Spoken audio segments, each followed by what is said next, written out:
प्यारे बच्चों, good morning. मैं राजेश कुमार राय, आपका टीचर। आज हम पढ़ेंगे पाठ 4, नन्हा फनकार। नन्हा अर्थात छोटा, फनकार अर्थात ऐसा व्यक्ति जो किसी खास काम में माहिर हो। ये पूरी कहानी एक 10 साल के केशव की है जो अपने पिताजी के साथ आगरे से फतेहपुर सिकरी आ जाता है और वहाँ आकर के दोनों नक्काशी का काम पत्थरों पे करते हैं। उसी दौरान उनकी मुलाकात सम्राट अकबर से होती है। तो उन दोनों के बीच में क्या क्या वार्तालाप होती है, उसी पर यह पूरी कहानी आधारित है। तो आइए शुरू करते हैं। वह लड़का एक चौकोर लाल पत्थर के पास बैठ गया। चौकोर यानी कि जिसका 4 कोना हो। उसने जल्दी जल्दी कोई प्रार्थना बुदबुदाई और छेनी हथौड़ा उठाकर अपने काम में जुट गया। कुछ दिन पहले ही उसने इस पत्थर पर घंटियों की कतारें और कड़ियां उकेरना शुरू किया था। लड़के ने एक अधबनी अधूरी घंटी पर छेनी की नोक टिकाई और सावधानी पूर्वक हथौड़े से घंटी पर नक्काशी करने में जुट गया। यहाँ क्या कहने की कोशिश हो रही है? यहाँ ये अर्थ है कि एक लड़का है जो कि चौकोर यानी कि 4 कोने वाले लाल पत्थर पर बैठ गया और छेनी हथौड़ा लेकर अपना काम करने लगा, यानी कि पत्थरों पे डिजाइन बनाने लगा। और करने से पहले उसने प्रार्थना भी बुदबुदाई, यानी कि कुछ उसने भगवान से, प्रभु से उसने कुछ प्रार्थना की।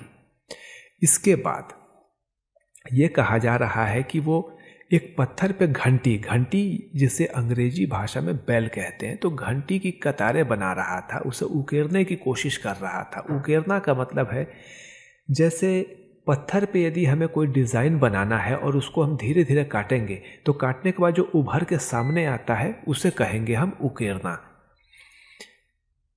तो लड़का जो है सावधानी से हथौड़े से घंटी पर नक्काशी करने में जुट गया। इसके बाद आगे देखते हैं। हथौड़े के वार से पत्थर पर जो कटाव उभरता उससे पत्थर की किरचें छितरा जाती और वो आंखें सिकोड़ लेता। जितने भी पत्थर आते हैं उसकी कई परतें होती है, तो जब हम तोड़ते हैं उसको, किसी भी चीज़ के प्रहार से जब तोड़ा जाता है तो तोड़ते वक्त उसके जो लेयर्स होते हैं वो थोड़ा अलग अलग होते हैं और अलग अलग हो जाते हैं और उसके बाद वो फैल जाता है और फैलने के बाद उसमें से छोटे छोटे कण निकल जाते हैं और निकल के यहाँ वहाँ फैल जाते हैं। तो इसीलिए वो लड़का अपनी आंखें सिकोड़ लेता था ताकि आंखों में न चला जाए वो कण। साथ साथ धीमी आवाज में वह कुछ गुनगुनाने भी लगता। उसके चारों ओर दूसरे संग तराश का मतलब ऐसा व्यक्ति जो पत्थरों पर नक्काशी करता है उसे संग तराश कहते हैं। उसके चारों ओर दूसरे संग तराश भी अपने अपने काम में डूबे हुए थे। केशव 10 साल का था और अभी अपना काम सीख ही रहा था। पिता के एक बार करके दिखा देने पर वह सीधी लकीरों वाले और घुमावदार डिजाइन उकेर सकता था। मतलब वो भले ही 10 साल का था, लेकिन पिताजी उसको यदि एक बार बता देते तो वो उस काम को करके दिखा देता, उस तरह के डिजाइन बना के दिखा देता था। अब तक उसने नक्काशी का जो भी काम किया था उनमें से इन घंटियों को बनाना ही सबसे ज्यादा मुश्किल था जो उसने किया था। केशव जानता था कि एक दिन तो ऐसा जरूर आएगा जब वह बहुत बारीक जालियां, बारीक का मतलब होता है एकदम छोटा महीन जालियां, महीन नफीस बेल बूटे, कमल के फूल, लहराते हुए सांप और इठलाकर चलते हुए घोड़े, ये सब पत्थर पर उकेर पाएगा, ठीक उसी तरह जैसे उसके पिता बनाते हैं। तो बच्चा इतना माहिर था, केशव इतना माहिर था कि उसे यकीन था कि आने वाले समय में एक दिन वो और बेहतर काम करके दिखाएगा और बहुत महीन, बहुत बारीक काम करके दिखाएगा। बारीक महीन मतलब होता है कि जिसमें बहुत सारा डिटेल्स हो। अब आइए आगे। कई साल पहले जब वह पैदा भी नहीं हुआ था, उसके माता पिता गुजरात से आगरा आकर बस गए थे। बादशाह अकबर उस वक्त आगरे का किला बनवा रहे थे और केशव के पिता को यही काम मिल गया। ठीक है, यानी कि उसके माता पिता गुजरात से आगरा आकर के बस गए थे और बादशाह अकबर अपने लिए किला बनवा रहे थे, तो वहीं उनको काम मिल गया। केशव का जन्म भी आगरे में ही हुआ था। उसे गुजरात के पुश्तैनी गांव जाने का तो कभी मौका ही नहीं मिला। आगरे की गलियां और अब सिकरी, सिकरी यानी कि फतेहपुर सिकरी एक स्थान है, वहां की बात हो रही है, बस यही उसका घर थी। यानी कि गुजरात से जब वो बालक केशव यहाँ पे आया, उसके बाद उसे पुश्तैनी, पुश्तैनी का मतलब जहाँ बाप दादा का गांव, यानी कि वो गांव जहाँ पे उसके पुरखे रहते हैं, उसके पिताजी, उसके दादाजी, उसके परदादाजी रहते हैं, उसे पुश्तैनी कहा जाता है। तो वहां जाने का उसे कभी मौका ही ना मिला। चारों ओर हो रही छेनी हथौड़ों की ठक ठक खड़खड़ के बीच केशव को किसी के कदमों की आहट भी न सुनाई पड़ी। इसलिए अचानक कानों में एक आवाज पड़ने पर वह चौंक गया। माशाअल्लाह, ये घंटियां कितनी सुंदर है, तुमने खुद बनाई है? तो यहां तक ये कहा जा रहा है कि केशव जो था वो इतना व्यस्त था काम करने में कि उसे ये एहसास नहीं हुआ, ये आवाज नहीं सुनाई दी कि कोई उसके सामने आके खड़ा हो गया है और वो आदमी उसे कह रहा है कि माशाअल्लाह, ये घंटियां कितनी सुंदर है, क्या तुमने बनाई है? वो आदमी पूछ रहा है उससे। पीछे मुड़कर केशव ने आंखें उठाई तो उसे एक आदमी दिखा। बेशक मैंने ही ये घंटियां बनाई है। क्या मैं आपको पत्थरों पर नक्काशी करता नजर नहीं आ रहा? देखते नहीं मैं ही पत्थर को तराश रहा हूं? केशव ने बड़ी तल्खी से जवाब दिया। जब उस व्यक्ति ने केशव से पूछा तो केशव ने कहा कि भाई आपको दिखाई नहीं दे रहा है? मैं जब काम कर रहा हूं इसका मतलब मैंने ही बनाई होगी। दिखता तो है, उस व्यक्ति ने फिर क्या कहा, दिखता तो है पर तुम इतने छोटे लगते हो ना। वो आदमी हंसते हुए बोला। तो केशव क्या कहता है, मैं 10 साल का हूं। 10? अच्छा। वह आदमी पास पड़े पत्थर पर बैठते हुए बोला, तब तो काफी बड़े हो। मैंने भी 13 साल की उम्र में एक लड़ाई में हिस्सा लिया था। अब केशव उस आदमी को अच्छी तरह देख पा रहा था। उसकी उम्र रही होगी 30 से ऊपर। कद मंझोला था, यानी कि केशव जो था उस व्यक्ति को ध्यान से देख रहा था। उस व्यक्ति की उम्र 30 से थोड़ी सी ऊपर थी और कद मंझोला था, मतलब कद ज्यादा ऊंचा नहीं था। वह सफेद अंगरखा और पाजामा पहने हुए था। उसके लंबे बाल गहरे लाल रंग की पगड़ी में अच्छी तरह से ढके हुए थे। लगता है कोई बहुत बड़ा आदमी है। केशव ने उस आदमी के गले में पड़ी बड़े बड़े मोतियों की माला और उंगलियों की अंगूठियों को देखते हुए सोचा, तीखी नाक, बड़ी बड़ी आंखें, होठों को ढकते हुए नीचे की तरफ आती घनी मूछें।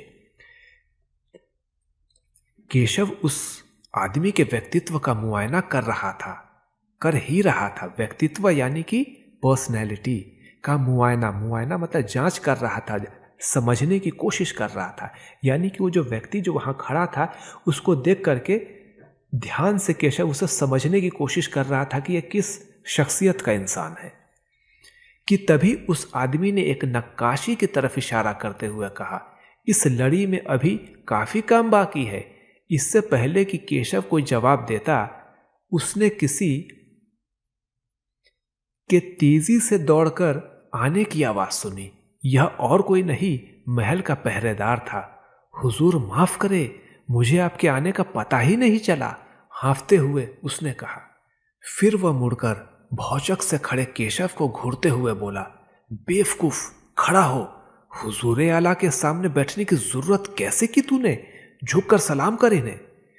मतलब हुआ क्या कि वो जो व्यक्ति वहां खड़ा था उस बालक के सामने, तो अचानक थोड़ी देर के बाद एक पहरेदार दौड़ता हुआ आया और उसने सबसे पहले उनको सलाम किया और उसके बाद कहा कि मुझे माफ कीजिए, मुझे पता ही नहीं चला कि आप कब आए। और फिर केशव को डांटते हुए कहा कि तुम्हारी इतनी हिम्मत कैसे हो गई कि तुम बैठे हो, खड़े होकर सलाम करो। अब केशव का माथा ठनका। उसे कुछ कुछ समझ आ रहा था। बदहवासी में छेनी हाथ से छूटकर नीचे गिरी और वह जल्दी से उठकर खड़ा हो गया। बदहवासी मतलब घबराहट।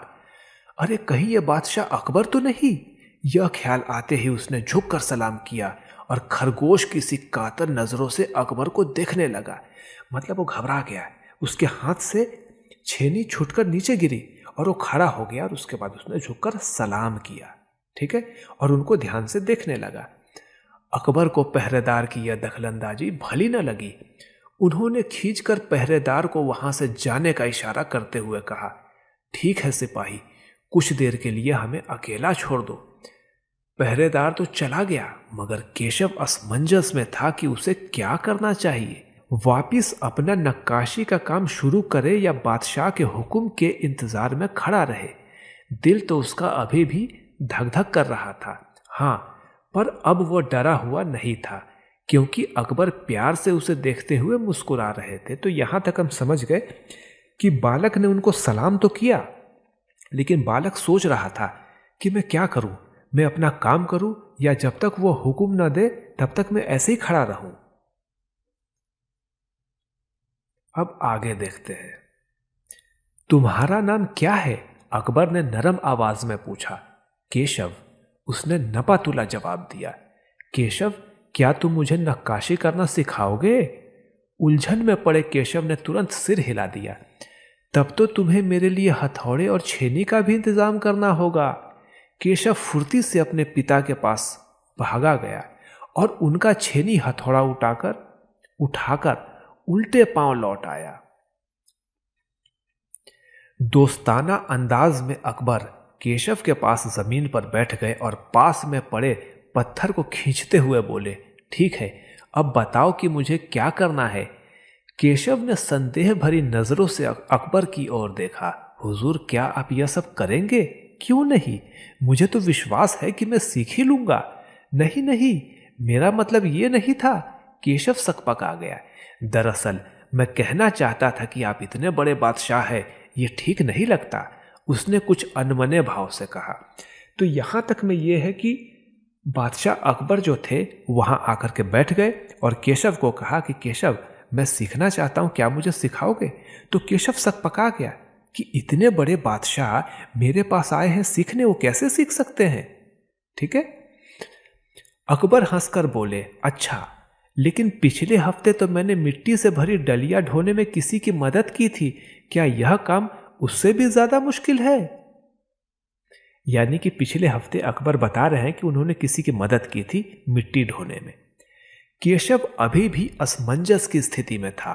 वह अकबर के पास बैठ गया और उन्हें छेनी पकड़ने का सही तरीका सिखाने लगा। फिर जैसे ही केशव के पिता ने उसे सिखाया था, उसने कोयले के टुकड़े से पत्थर पर लकीरें खींचकर एक आसान सा नमूना बनाया और गंभीरता से कहा, देखिए, सिर्फ इन्हीं लकीरों को बहुत ध्यान से तराशना है। अकबर ने पत्थर पर छेनी रखी और जोर से हथौड़े से वार किया, जिससे कटाव ज्यादा गहरा हो गया। मतलब अकबर को उसने सिखाने की शुरुआत की, लेकिन कटाव जो है ज्यादा गहरा हो गया, क्योंकि अकबर ने पत्थर पे जोर से प्रहार कर दिया। अरे अरे, नहीं नहीं, केशव ने तुरंत गलती पकड़ी। हथौड़े को आहिस्ता से मारना है, ऐसे उसने करके दिखाया। और हाँ, अपनी आंखें थोड़ी मीच कर रखे, वरना किरचे उड़कर आंखों में चली जाएंगी। अकबर मुस्कुराए, जी हुजूर। तो बच्चा उन्हें बता रहा है कि कैसे करना है, और हथौड़े से प्रहार करते वक्त आंखों को बंद करना है, नहीं तो उसके जो टुकड़े हैं वो आंखों में पड़ जाएंगे, गिर जाएंगे, आंखों में आ जाएंगे। इसके बाद आगे देखते हैं क्या हुआ। जवाब में केशव भी मुस्कुरा उठा। वह लगभग भूल ही गया था कि उसकी बगल में बैठा वह व्यक्ति हिंदुस्तान का बादशाह है। एक अनाड़ी से वयस्क पर अपने काम की धाक जमाने में उसे मजा आ रहा था। वो बड़े ध्यान से देख रहा था कि अकबर किस तरह लकीरों को उकेर रहे हैं। बादशाह से जरा सी भी चूक हो जाने पर फौरन उसकी त्योरियां चढ़ जाती। मतलब बादशाह जब कर रहे थे काम, तो जरा सा भी उनसे गलती हो जाता है, वो आंखें उठा करके उनको देखता था। त्योरियां चढ़ जाती मतलब आंख कड़ा करके देखना। ठीक है। काम करते करते अकबर पूछ बैठते, केशव सही नहीं है क्या? और केशव सिर हिलाकर अपनी असहमति जता देता, मतलब बता देता कि हाँ, आपने सही नहीं किया है। असहमति मतलब सही नहीं किया है, थोड़ा सही से करिए। अकबर इत्मीनान से बैठ गए। इत्मीनान मतलब रिलैक्स होकर बैठ गए और केशव को काम करता हुआ देखने लगे। अपने काम में खोए हुए उन दोनों को इस बात का एहसास नहीं हुआ कि आसपास मौजूद दूसरे संगतराश उन्हें बड़े कौतूहल से देख रहे हैं। कौतूहल का मतलब होता है क्यूरियोसिटी से देख रहे हैं, मतलब एकदम देख रहे हैं कि अरे भाई क्या है, कुछ जानने की कोशिश कर रहे हैं। अकबर ने गौर किया कि केशव पत्थर पर बने नमूने को ही नहीं तराश रहा था, बल्कि अपनी तरफ से भी उनमें कुछ जोड़ रहा था, जिससे वे डिजाइन ज्यादा खूबसूरत लग रहे थे। लड़के के काम करने के अंदाज को देखकर अकबर ने धीमे से कहा, केशव देखना, एक दिन तुम बड़े फनकार बनोगे। हो सकता है कि एक दिन तुम मेरे कारखाने में काम करो। तो बच्चे के काबिलियत को देखते हुए, उसकी कारीगरी को देखते हुए बादशाह अकबर ने कहा कि बेटा, एक दिन तुम बहुत बड़ा कारीगर बनोगे और मैं अपने कारखाने में तुम्हें काम दूंगा। बस एक बार ये महल तैयार हो जाए और लोग आगरा से आकर यहां रहने लगे, तब मैं कारखाने बनवाऊंगा। इन कारखानों में मेरी सल्तनत के सबसे बढ़िया फनकार और शिल्पकार काम करेंगे। चित्र बनाने वाले कलाकार, गलीचों के बुनकर, संग तराश, पत्थर और लकड़ी पर नक्काशी करने वाले शिल्पकार सभी वहां काम करेंगे।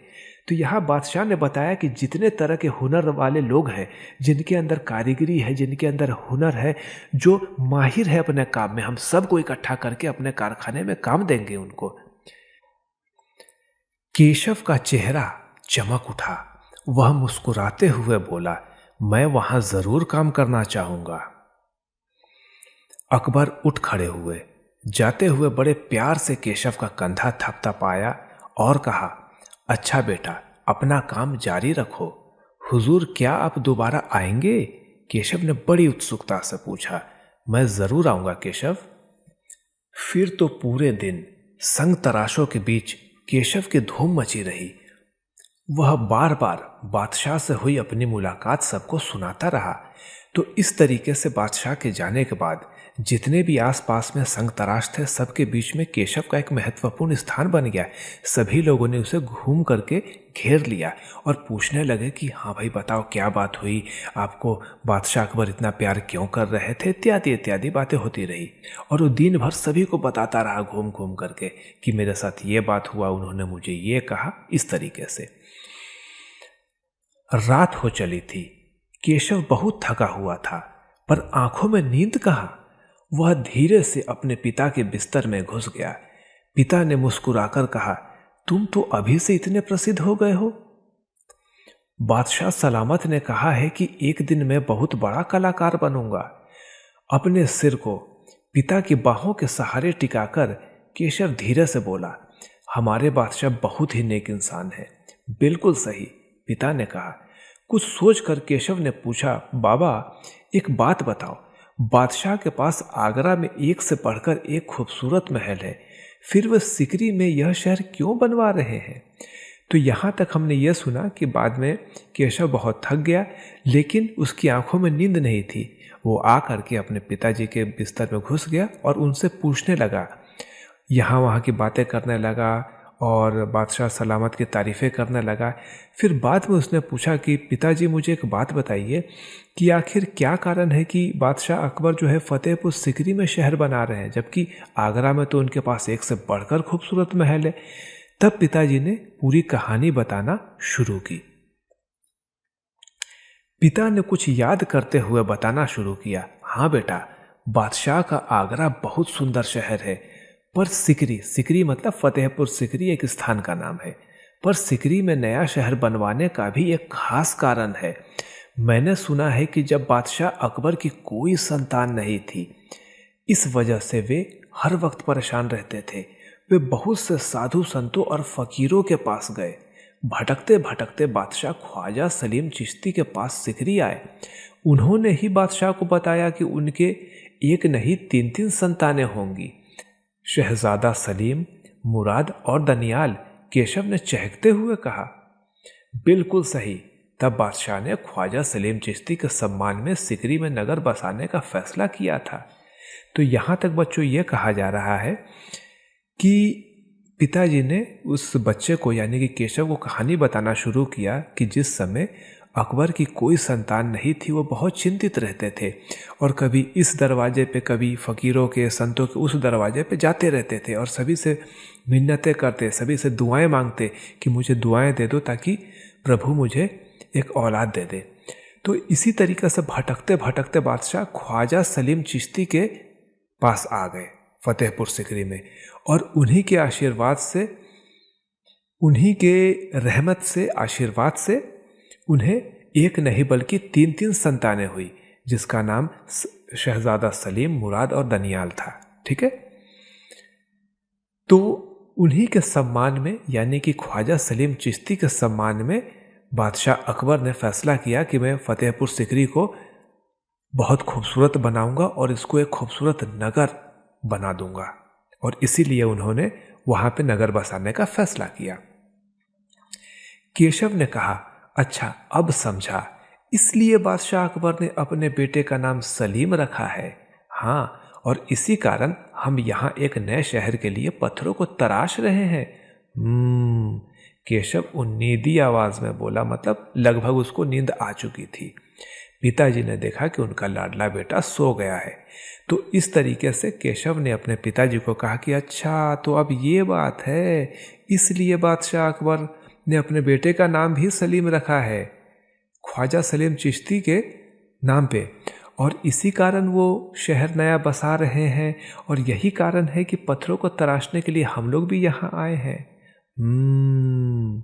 तो इस तरीके से केशव जो था बात करते करते धीरे धीरे करके सो गया। तो पिताजी ने भी देखा कि अरे मेरा लाडला बेटा तो सो गया है। तो ये थी पूरी कहानी जो कि हमने सुना, हमने समझा। तो आज के लिए बच्चों बस इतना ही।